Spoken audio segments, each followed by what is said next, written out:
नमस्कार दोस्तों, आज हम बात करेंगे पंजाब नेशनल बैंक जो कि एसबीआई के बाद आता है सेकंड नंबर के ऊपर। दोस्तों तकरीबन सारे बैंक मर्ज होकर पंजाब नेशनल बैंक में ही आने वाले हैं, जैसा कि आप सबको तो पता ही होगा। दोस्तों क्या ये बैंक आने वाले टाइम में हमें अच्छा रिटर्न दे सकता है? इसके स्टॉक का प्राइस नियर अराउंड 35.60 है और आज डेट है 10 मई 2021। आज ये 0.65 यानी कि 1.79% के डाउनफॉल के साथ यहाँ पे क्लोज हुआ है।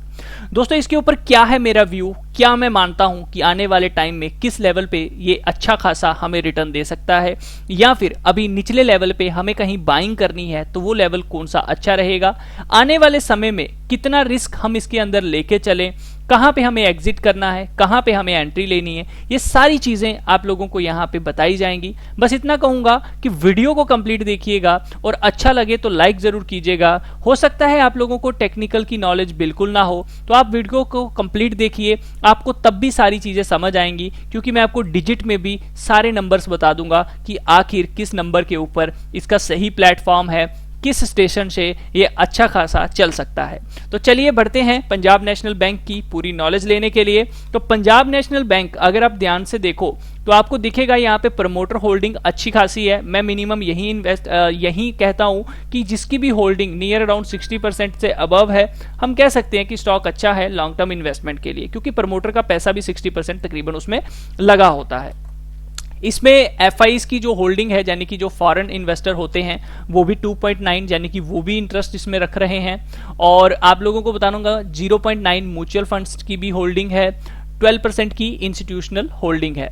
तो दोस्तों यहाँ पे आपको थोड़ी नेगेटिविटी है, हम इसके ऊपर ध्यान नहीं देंगे, हम टेक्निकल की बात करते हैं। मेन चीज है हमारी ये वाली, तो अच्छी है। चलिए अब बढ़ते हैं यहाँ पे टेक्निकल के ऊपर। तो मैं आप लोगों को यहाँ पे सबसे पहले तो बता दूं कि मैं आपके साथ जो भी चार्ट स्क्रीन वगैरह शेयर करता हूँ, ये जो पेजेस होते हैं दोस्तों, ये तकरीबन मैं शेयर कर देता हूँ हमारे वेबसाइट समझाएगा.in के ऊपर भी। आप इस पेज पे आकर भी ये स्क्रीन जो है वो यहाँ पर अगर लेना चाहें तो इन चार्ट्स को अपने पास सेव कर सकते हैं यहाँ पे क्लिक करके, या फिर आप लोग मेरे ट्विटर अकाउंट पे मेरे साथ फॉलो कीजिए।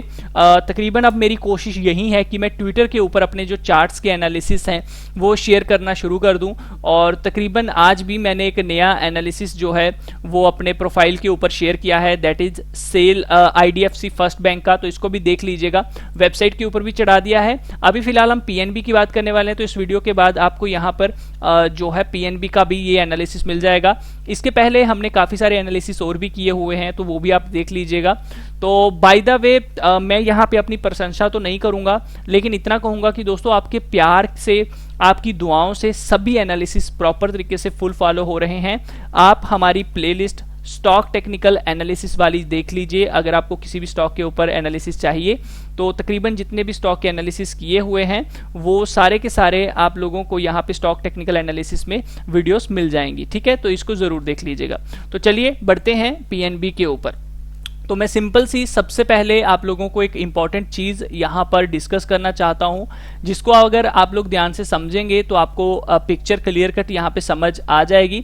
तो मैं आपको सबसे पहले जो एक चीज है वो ये बताना चाहता हूं कि इसका जो पीएनबी का नियर अराउंड 3 महीनों की पिछली जो बाइंग है वो 38.8 रुपीज के करीब है, यानी कि सबसे ज्यादा जो पिछले 3 महीनों में एवरेज है जो इसमें ट्रेडिंग की गई है, डिलीवरी उठाई गई है, सब कुछ मिला के वॉल्यूम के साथ वो 38.8 रुपीज का प्राइस है।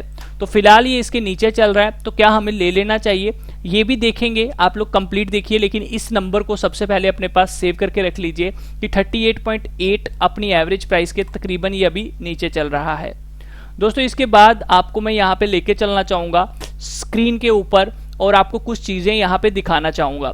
आपको दोस्तों यहाँ पे दो चीजें दिखेंगी, एक है 26.93 का नंबर। याद रखिएगा ये स्टॉक के लिए बहुत इंपॉर्टेंट नंबर है।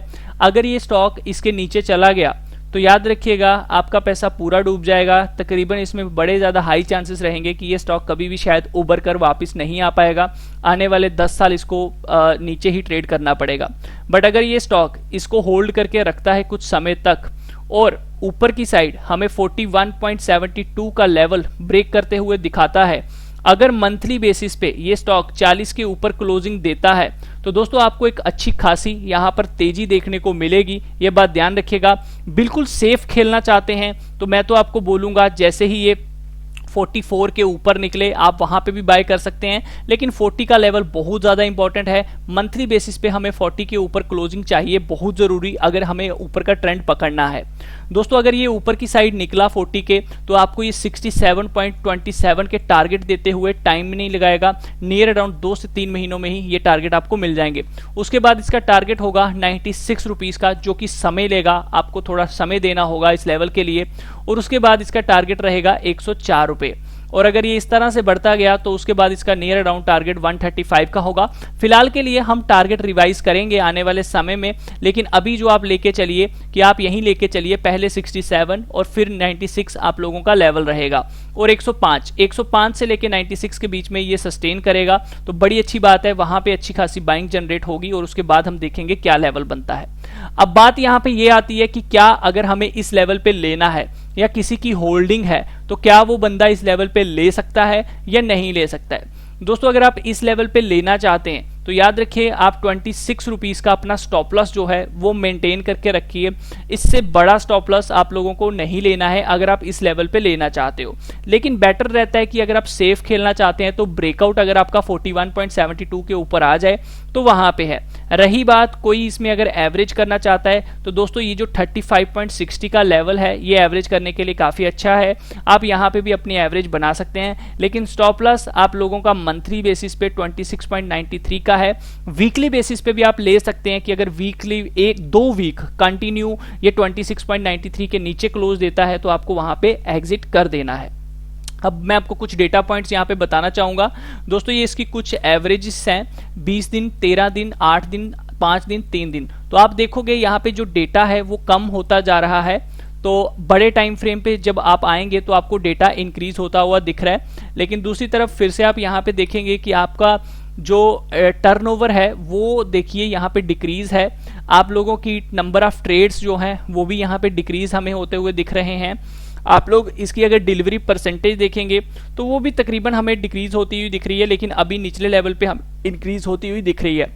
बड़े प्लेयर यहाँ पे इंक्रीमेंट अपने आप को दिखा रहे हैं, एक्टिविटी दिखा रहे हैं, लेकिन प्राइस जो है वो यहाँ पे सस्टेन है काफी टाइम से। तो आप लोगों को यहाँ पर यही दिख रहा है कि जो डेटा पॉइंट है वो इतने स्ट्रांग नहीं है इस स्टॉक के लिए, ये बात ध्यान में रखिएगा। मतलब कि स्टॉक नीचे जा रहा है, सस्टेन कर रहा है, लेकिन कोई भी इसको सेल करने के लिए राजी नहीं है, बड़े प्लेयर इसमें सेलिंग करने के लिए तैयार नहीं है, वो कहीं ना कहीं एक्यूमुलेशन इसके अंदर कर रहे हैं ऑन एवरेज। अब बात करते हैं थोड़ी और चीजों की, क्लियर कट पिक्चर यहाँ पे समझने की कोशिश करते हैं। तो दोस्तों आपको यहाँ पे दिखेगा 3 दिन की एवरेज के हिसाब से इसका एवरेज डिलीवरी प्राइस इंक्रीज हो रहा है, एवरेज टर्नओवर भी हमारा इंक्रीज हो रहा है, एवरेज प्राइस अगर आप देखेंगे यहां पर तो वो भी इंक्रीज हो रहा है, एवरेज डिलीवरी परसेंटेज इंक्रीज है, एवरेज प्राइस इंक्रीज है, और एवरेज टर्नओवर भी हमारा इंक्रीज हो रहा है। तो ये हमारे लिए एक अच्छा संकेत है, आने वाले समय में हमें और भी इसके अंदर एक रिवर्सल जो है वो देखने को मिलेगा। दोस्तों 5 दिनों की एवरेज लेके चलते हैं तो एवरेज डिलीवरी परसेंटेज इंक्रीज है, एवरेज परसेंटेज इंक्रीज है, एवरेज टर्नओवर भी इंक्रीज है, और एवरेज डिलीवरी भी इंक्रीज है। सारी चीजों में हमें बढ़ोतरी यहाँ पे देखने को मिल रही है, तो काफी अच्छी चीज है हमारे लिए। 20 दिनों के बेसिस पे देखेंगे कि जब ये नीचे गिर रहा था तो इसकी डिलीवरी परसेंटेज गिर रही थी, प्राइस गिर रहा था, लेकिन अब कहीं ना कहीं ये सस्टेन करने की कोशिश कर रहा है, तो हमारा एवरेज टर्नओवर इंक्रीज हो रहा है और डिलीवरी परसेंटेज अच्छी खासी यहाँ पे इंक्रीज हमें 20 डेज के ऊपर देखने को मिल रही है। तो दोस्तों डेटा पॉइंट काफी अच्छे पॉजिटिव हमें दिख रहे हैं बड़े टाइम फ्रेम के ऊपर, और जब बड़े टाइम फ्रेम के ऊपर हमें अच्छे खासे पॉजिटिव संकेत देते हैं तो कहीं ना कहीं आने वाले समय में आप लोगों को स्टॉक के अंदर एक अच्छी मूवमेंट देखने को मिलती है। तो मेरा व्यू इस टाइम ये है कि हमें इस स्टॉक को थोड़ा थोड़ा 10% 20% इस लेवल पे खरीदना चाहिए, और अगर ये 41 के ऊपर निकलता है तो 50% अपना वहां पे भी खरीद जरूर लेना चाहिए, और अगर ये मंथली बेसिस पे क्लोज हो गया तो फिर आप अपनी 30% कैपिटल भी यहाँ पे लगा सकते हैं। उस केस पे जो आपका स्टॉप लॉस रहेगा वो मैक्सिमम आप 35 रुपीज का भी लेके चलते हैं तो दोस्तों वो भी इनफ रहेगा। लॉन्ग टर्म लेना है आप 26 रुपीज भी ले सकते हैं, लेकिन फिर भी 35 रुपीज का स्टॉप लॉस आने वाले टाइम में इसके लिए काफी अच्छा रहेगा। बाकी इसके अंदर एक ट्रेंड जो है वो बन रहा है, वो कुछ एक चैनल पैटर्न है, तो होप सो आपको ये चैनल पैटर्न सून ही देखने को मिलेगा, और 48-40 रुपीस के टारगेट्स आने वाले समय में जल्द ही आपको देखने को मिलेंगे। लेकिन याद रखिएगा 41 का लेवल बहुत ज़्यादा इंपॉर्टेंट है, जब तक इसके ऊपर अच्छे से क्लोजिंग नहीं देता तब तक ज़्यादा इन्वेस्टमेंट मत कीजिए, इस लेवल पे थोड़ा थोड़ा एक्यूमुलेट करते रहिए अगर आपको मिलता है तो दोस्तों ये है प्रॉपर एनालिसिस ऑफ पीएनबी। अगर आपको अच्छा लगा है तो आप इसे शेयर कर सकते हैं, लेकिन रिस्क आप सबका है, मैनेजमेंट के साथ ट्रेड कीजिए, प्रॉपर मनी मैनेजमेंट के साथ अपने फाइनेंशियल एडवाइजर से पूछकर ही ट्रेड कीजिएगा। तो दोस्तों ये था आपका पीएनबी का फुल एनालिसिस। एंट्री लेने से पहले एक बार अपने फाइनेंशियल एडवाइजर से पूछकर ही लीजिएगा, क्योंकि रिस्क आप सबका है। दोस्तों अगर आप मेरे पोर्टफोलियो के स्टॉक जानना चाहते हैं तो उसकी एक छोटी सी कॉस्ट है 299 रुपीज़, तो आप वो ज्वाइन कर सकते हैं मेरे चैनल को, और आपको मेरे जो पोर्टफोलियो के स्टॉक्स होते हैं जिसमें हम 10% 20% मंथली बेसिस पे कमाते रहते हैं वो मिल जाएंगे। तो ज्वाइन करने के बाद कम्युनिटी पे आके आपको एक ऑप्शन मिल जाएगा मेंबर्स का मैसेजेस का, वो आप देख लीजिएगा, उसमें मेरे सारे स्टॉक आपको मिल जाएंगे। मिलता हूँ नेक्स्ट वीडियो में, तब तक के लिए अपना ख्याल रखिए।